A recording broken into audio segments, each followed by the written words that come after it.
Test 5.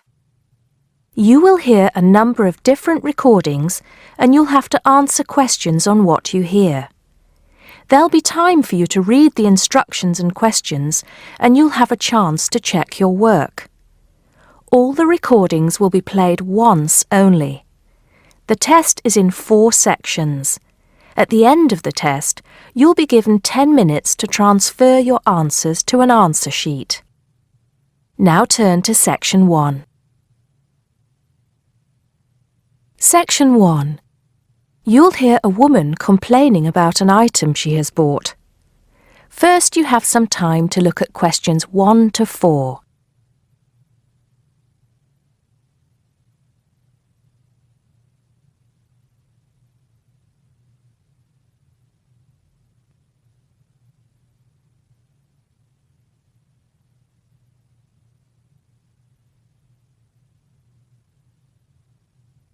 You'll see that there is an example which has been done for you. On this occasion only, the conversation relating to this will be played first. Not long, madam. Can I first take your name? Yes, it's Susan Yorke, Y-O-R-K-E. The woman gives her name, so Susan Yorke has been written next to name on the form. Now we shall begin. You should answer the questions as you listen because you will not hear the recording a second time. Listen carefully and answer questions 1 to 4. Smart Electricals, Mike speaking. How may I help you today? Good morning. I'm calling to complain about an item I recently purchased from your company. I'm not happy with it. Oh, I'm really sorry to hear that. I'll take you through the company's complaints procedure. I'll need to retrieve your files from our records so that we can discuss the problem properly and find a solution. I'll need to take some details from you first. Is that okay? Okay, but I don't have a lot of time. Will it take long? Not long, madam.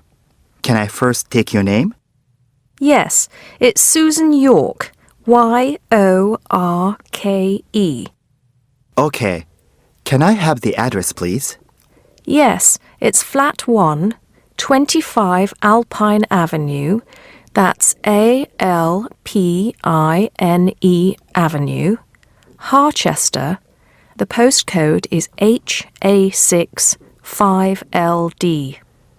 Okay. Next. Could you give me your telephone number? Preferably one that we can call you on during normal working hours. Well, the home one is 01734 525 268. But you're only likely to catch me on that number in the evenings. I usually have my mobile phone with me during the day, though. It's probably best to take that number then. All right. My mobile number is 0781 233 452.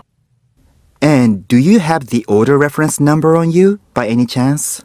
Well, I have the receipt that the camera came with in front of me. Ah, good. Which number is it? It's a bit confusing.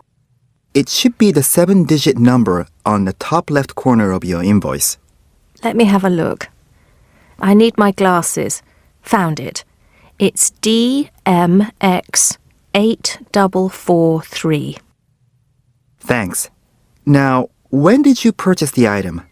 Well, the camera was delivered last Monday, on the 1st of February.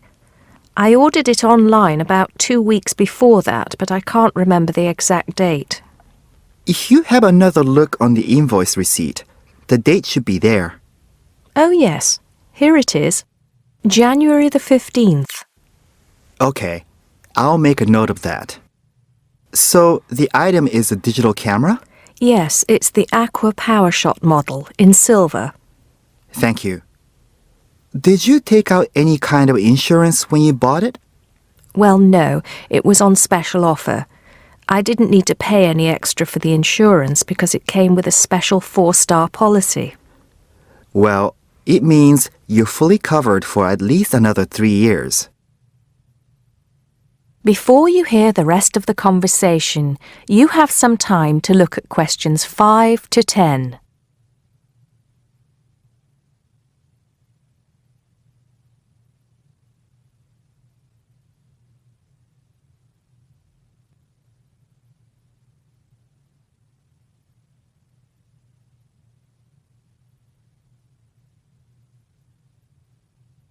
Now listen and answer questions 5 to 10.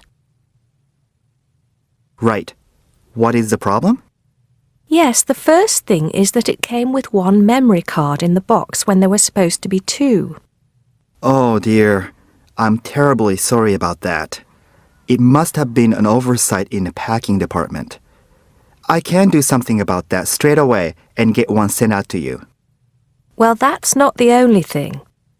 I bought it as a present for my niece because she loves swimming.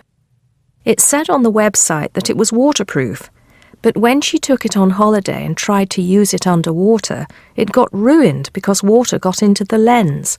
You can imagine how disappointed my niece was. I certainly can. Were those the only problems? No, there was one other thing. It came with a case to protect it. When I opened the box to take the case out, I saw that it had a big scratch on it. We're really sorry about that. I can offer to have the camera repaired for you. In the event that it can't be repaired, we'll send you a replacement. I don't think so. Seeing as it was faulty in the first place, I wouldn't want another one. I think I'd rather have my money back. Can I get a refund? Yes, of course. If you send it back to customer services, I'll make sure it's dealt with. Thank you very much. That is the end of section 1. You now have half a minute to check your answers.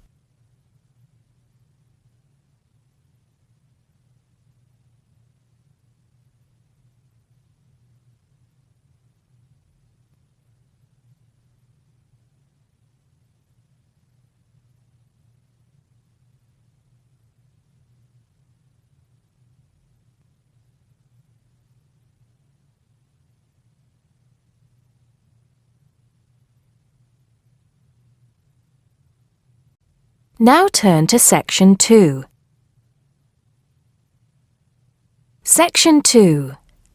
You'll hear a tour guide talking to a group of visitors about Bestley Castle. First, you have some time to look at questions 11 to 15.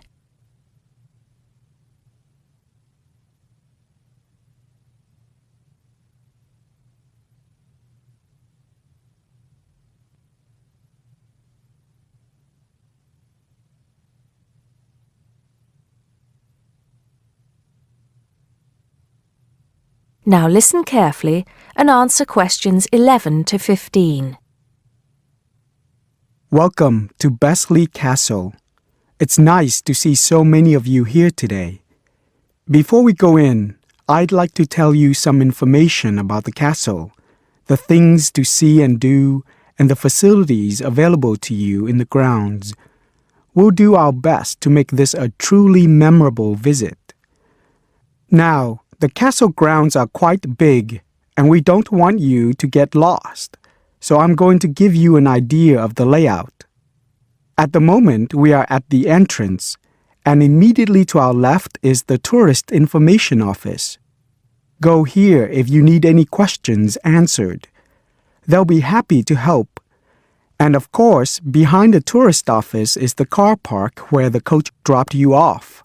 And it'll also pick you up from the same spot at 5 p.m. today. In front of us are the water gardens. If you stroll through, you get to the North Bridge, which is the entrance to Bestley Castle. Take your time and enjoy looking around the castle. There's a lot of history steeped in those walls. As you leave the castle via the South Bridge, you'll be greeted with the sight of roaming deer.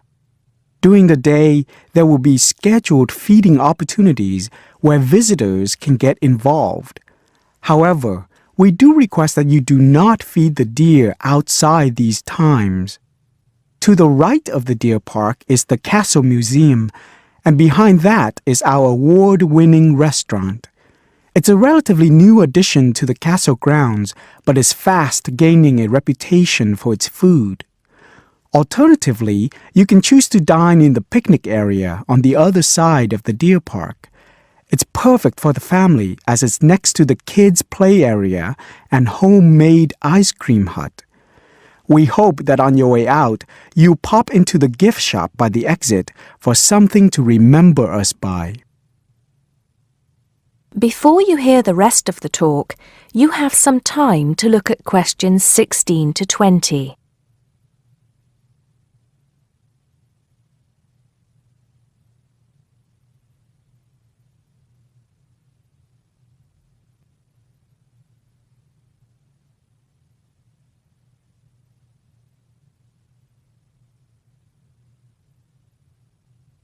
Now listen and answer questions 16 to 20. Admission to the grounds is free for all. That includes the museum, gardens, and picnic area. There is an admission fee for the castle, which is £6.50 for adults, with a 10% discount for students and retired people. Children under the age of 16 pay half adult price, and under 8 go in free. There are many spectacular events throughout the year, and for most of them, there's also an admission fee. As these events are in high demand, it's a good idea to book well in advance. Some of the exciting events planned for this year are the Summer Medieval Festival, where you can watch old-fashioned nights and experience a feast in the halls of the castle, as if you were a guest of King Henry VIII himself. There are several concerts planned this year too, including a rock concert at an admission price of £10 per person and a special jazz concert which is free to the public. I'm sure you'll agree that all tastes and ages will be satisfied. One scary but extremely popular event is the annual Haunted Castle event at the end of October, where the castle comes alive at night. Why don't you come along if you're brave enough? Another sight to see is the fantastic firework display on November 5th, and the cost of that includes refreshments. We also have a long tradition of raising money for charity. The charity event held every year on the first day of May will this year be an archery contest. Entrance is free, but donations are certainly welcome. This year, we'll be collecting money on behalf of a charity for elderly people, Age Concern. Just in case you can't remember all of that, you can pick up a leaflet showing the timetable and prices for all events from the Tourist Information Desk. You can also go online to get this information from our website. That is the end of section 2. You now have half a minute to check your answers.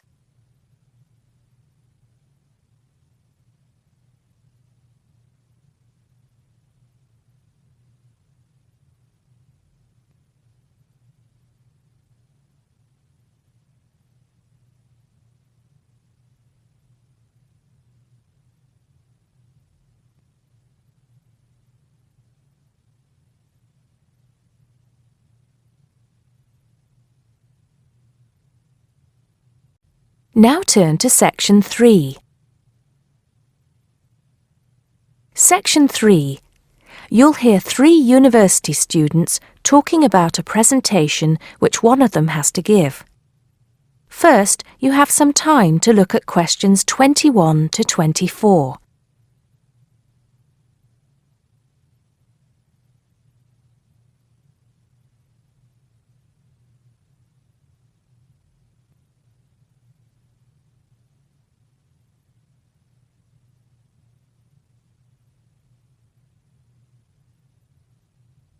Now listen carefully and answer questions 21 to 24. Hi, Joe. Hi, Isabel. Hi, Paul. Oh, hi, Paul. I've heard you've been stressing out about your presentation on art. I am. Are you still going to talk about the different types of art? Yes. Well, I was planning to, but there's so much stuff on the subject that I'm finding it difficult to put it all into one short presentation. Huh. I usually have the opposite problem. There's nothing worse than going blank, forgetting your words in front of a group of people. Well, the problem is that I don't know how to organize what I want to say in the presentation. Well, you know everything there is to know about the subject. It's just a question of selecting what you want to talk about. Well, there's a lot to discuss about the different periods in art. That's a good way to start. Then you can bring in how specific types of art were popular in each period. Yes, like how sculpture was popular in the classical period and paintings were popular in the Renaissance period. And how now a wide variety of media are used to create modern art. As long as you keep it concise, because it's a large area, there's so many periods and movements in art, and you don't want to just list them one by one. I agree. An explanation of the movements and periods in art wouldn't be too long. You're right. I need to just pick out some key points, just mention the periods quickly so that I can move on to the real topic of the presentation. Yes, the variety of art, like sculpture, paintings, installations. I have an idea. Why don't you prepare a timeline to show to the class? That would be a nice visual, and it would focus your ideas so you don't get too sidetracked. Great idea. It would certainly cut down on time. Right then, where are we? You'll begin with a very short introduction to the historical periods of art. Then, you'll talk about popular types of art within these periods. That's sorted. Maybe you could also mention some key works of art in each period, like the Venus de Milo statue or the Scream by Edvard Munch, and give some interesting facts on them. That's not a bad idea, because it does give people a frame of reference when I talk about specific kinds of art. After giving a historical context, I should really talk about different forms of art, shouldn't I? Yes, you should. After that, you can conclude with a question on what is considered to be art. Now, that would be really interesting. Yes, comparing the traditional views of art with modern views. Exactly. I think I'll have a collection of pictures, including famous pieces of art from classic to modern, projected on the wall, like the Mona Lisa, and some pop art, and ask people whether they think it's art or not.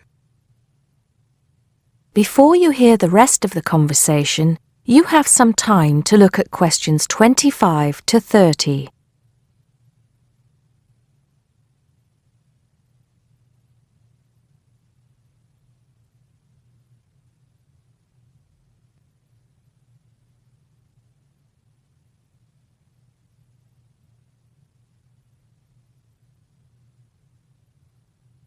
Now listen and answer questions 25 to 30. Showing some famous works and asking people what art is would certainly lead to discussion in the room. People's appreciation of art is so subjective, and it comes down to taste. That's what I'm hoping for, some disagreement to liven up the presentation. And you could stick in some really controversial ones like graffiti and modern art installations in between pieces of art that are universally accepted, like the work of the Renaissance painters. Sounds good to me. I have to say, I really don't understand some modern art myself. There was one recently that was just a pile of rubbish. It doesn't require much skill to create, does it? And what does it mean? There's no point to it. Actually, Joe, I like some modern art. It makes you look at the world in a different way. Artists now have the freedom to express themselves completely. Yes, but there is an idea now that anything can be art. I've heard of paintings being sold for large sums of money, which have been done by small children and animals. Now that's ridiculous. Oh, you could find one of those paintings and put it in your presentation, couldn't you, Paul? That would really be interesting. Well, Paul, what do you think? I like it. Just thinking. I'll need to do some more research to find pictures for the slideshow. Yes, We can help you, can't we, Joe? Of course. If you go to the fine art section of the library, I'm sure you'll find everything you need. Just ask the staff and they'll give you access to a slide bank of hundreds of famous works of art. And if you still can't find what you're looking for, use the library computers to go online. There are lots of images on the internet. Of course, you'll need to use a search engine like Google, but it's dead easy. Thanks, guys. I'm feeling much clearer about the project. Your ideas have been really useful. I think I should end with a quote of some kind by a famous artist. What do you think? That's a good idea. Now let's go to the library and see what they have. That is the end of section 3. You now have half a minute to check your answers.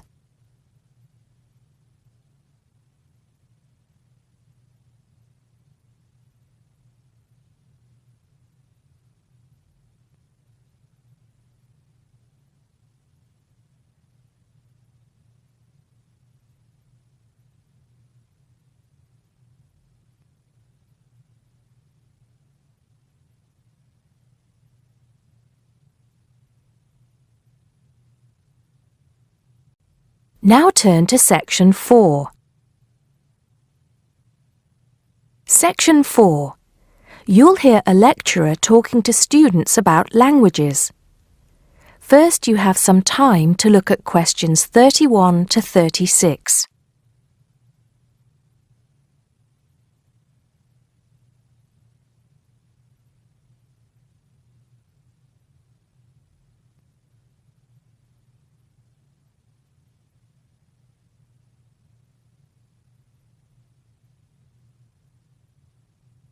Now listen carefully and answer questions 31 to 36. Good afternoon, everybody. Today, in the first lecture on anthropology, we're going to look at languages and how they are disappearing fast and what effect that's having on people and the world as a whole. We hear so much in the news about the possible extinction of animal and plant species in the world. It's a sad thing that one day certain animals will cease to exist. But how many of you are aware that the world's languages are facing a similar threat? Believe it or not, there are currently more than 6,000 languages spoken in the world today, but experts believe that by the end of this century, this number will be reduced to half. And as each language dies, the culture and specialized knowledge of a community dies with it. The unique knowledge of the environment, local wildlife, plants, animals, and ecosystems, not to mention the cultural traditions of the people themselves, will become lost forever. In essence, each language is not just spoken or written words strung together. Language has the power to hold the entire history of a people. Approximately one language dies every 2 weeks. This is an unprecedented situation. Never before in history has there been this rate of rapid decline. Most human languages are spoken by relatively very few people. Let's put this into perspective. The Ethnologue, the leading authority on the world's languages, has put together a list of every living language known to man. There are over 6,500, of which 6,000 have available population figures. Now, 109 million people speak just 10 of these languages, and they are the major languages of the world. At the opposite end of the scale, there are minority languages which are only spoken by a few people, and that's what this chart is illustrating. The number of languages is represented on the vertical axis, and the total number of languages that make up this group is an astounding 1,619. For each of these smaller language groups, the population range of speakers goes from 1 to 999. Even more incredible is the fact that out of these small languages, over 200 of them have a speaker population ranging from just 1 to 9. Imagine only 9 people speaking your language in the whole world, or even only 1 or 2 people. Now, let's think geographically. In total, there are 516 languages that are nearly extinct, where only a few members of the older generation survive. When they die, the language will die with them, lost forever. The majority of nearly extinct languages come from the Pacific and the Americas, making up 74%, followed by Asia at 15%. Europe has the smallest percentage of languages that are nearly extinct, only 2%. Before you hear the rest of the talk, you have some time to look at questions 37 to 40.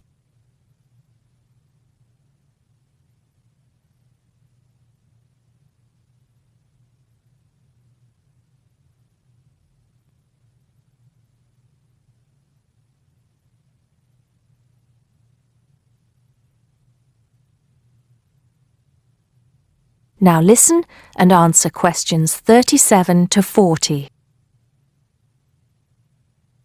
Entire languages which have survived for centuries are disappearing as we speak. But why is this happening now? There are several reasons for a language's demise. Globalization has made the world smaller, and technology has made it easier for people separated by vast distances to communicate in a common language, which further ensures the growth in economic status for such communities. Minority languages have given way to the main languages of global communication, like English. On a social level, speakers may feel the minority language to be old-fashioned and behind the times. Maybe even speakers are slightly embarrassed to speak the language of their forefathers, identifying more with an international language that brings with it improved economic status. Now, some do argue that a reduction in the number of world languages is inevitable, and anything to ease communication between nations is a good thing, and granted, there is a point to be made there, but what are the long-term implications of this? Consider this. Language, in both spoken and written form, is the vehicle for oral traditions to be passed down through generations. When a language becomes extinct, this link is broken and these oral traditions are lost. This has enormous implications for the identity of a community. We can't stop the changes that are happening in the world, but we can try to keep languages alive through language maintenance programs and by documenting languages before they disappear, so they can be studied and maybe even resurrected in the future. It's also important to remember that many people who speak threatened languages can neither read nor write. Helping them become literate goes a long way towards protecting the language. Preserving a language is not easy, but there have been exceptional cases where languages have been brought back to life. In Ireland, Irish Gaelic, once a dying language, through national determination is now spoken by 13% of the country's population. We'll go into what happened there in more detail in my second lecture. That is the end of section 4.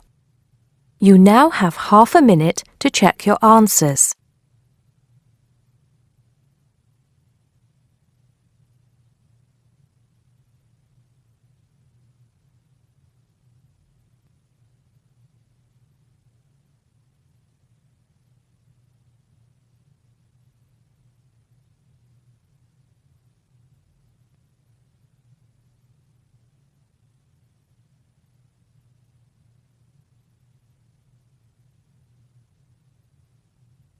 That is the end of the listening test.